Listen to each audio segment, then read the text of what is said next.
ئۇيغۇرلاردىكى پاكىزلىق مەدەنىيىتى. Aptori مۇھەممەد يۈسۈپ. Uyghurlar pakiz, мәдәниятlik va anglıq millat bo'lib, kunda bamdod namozidan burun ho'yla aram va quru joylarni pakiz supurib, suv chechib tozalash, 5 vaqt namoz uchun 5 qitim tahorat elish, g'izo olinishning oldi keynida qo'lini yuyish, hatto uyga kelgan mehmonlarga va yoki cho'ng tipdagi to'y to'kin nazar chiroqlarda mehmonlarga tomoq tortishdan burun abdu chilabchilar bilan egilib turib qo'liga suv berish, chiroyliq, esil va pakiz kiyinish qatorliq Uyg'urlarga xos an'anaviy odatlarimiz bor bo'lgan. Tozalik, pakizlik musulmonlarda milodiya 6 asrning boshlaridan beri eng muqaddas sanalib kelgan bir an'ana.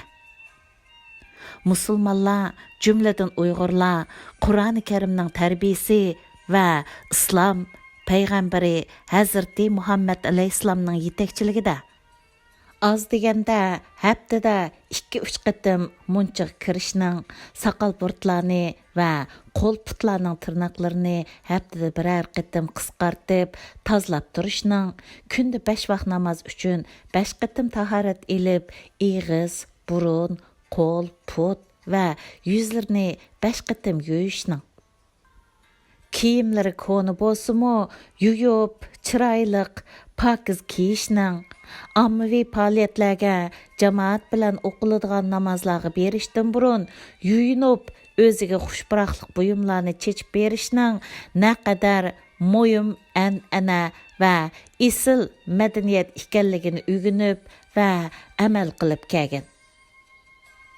Pakizlik islom dinining musulmonlarga ilib kelgan eng esil sovg'alardan biridir. Musulmon odam har vaqt tozlikqa, pakizlikqa ahamiyat berdi.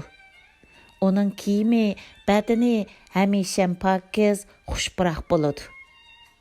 Pakizlik eng avval islom madaniyatidir. Payg'ambar alayhissalom pakizlik iymonning yarmidir deb ko'rsatgan.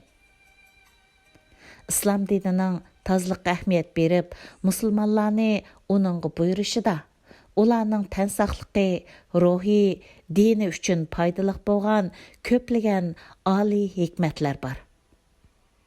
Qisqasi, tibbiy mutaxassislarning isbotlaganidek, yuyinishda terlashdan kelib chiqqan mayliq, tuz moddalari bilan badanning yepilib qolgan tük to'shikchilari ichilib, insonning nafas elishining o'ng'aylashishiga, badanning rahatlanishiga, ruhning ko'tarilishiga foydali bo'lgan ijobiy natijalar bordir. Bundan boshqa, badanni suv bilan yuvib turish orqali badandagi yiqimsiz hidlar yo'qoladi. Vujudning faoliyatchanligi oshadi. Faoliyatchanlikqa oshgan odam mayli dunyolik bo'lsin, mayli oxiratlik bo'lsin, o'zining qilishga tegishli vazifasini ruhliq, jo'shqinlik bilan komil o'rinlash fursatiga erishadi. Inson tabiatida ruh bilan badan o'rtasida pokizlik tarafdan bog'lanish bo'lib, badan kirlashgan vaqtda ruh tushkunlashadi, badan pokiz bo'lgan vaqtda ruh jonlanadi.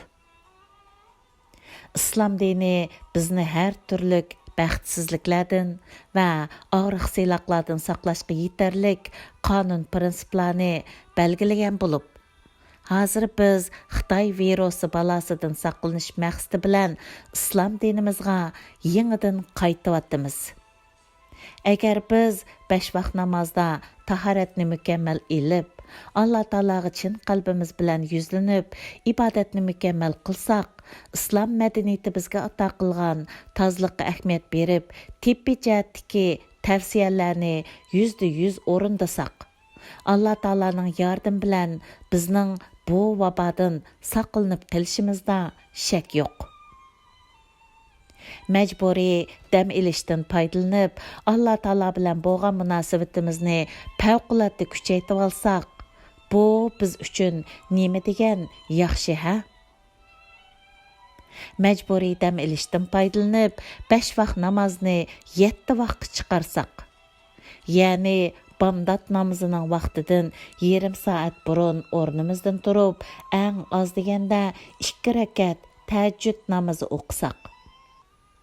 Ondan bamdod namozini o'qib bo'lib, Qur'on o'qish, zikr, tasbih aytish, duo qilish va sirtda sap havoda mengish bilan bo'lib, kun chiqqandan keyin oz deganda 2 rakat chashka namozi o'qib, ondan oila a'zolarimiz bilan xushal-xuram nashta qilsak, nima degan yaxshi, nima degan katta ne'mat.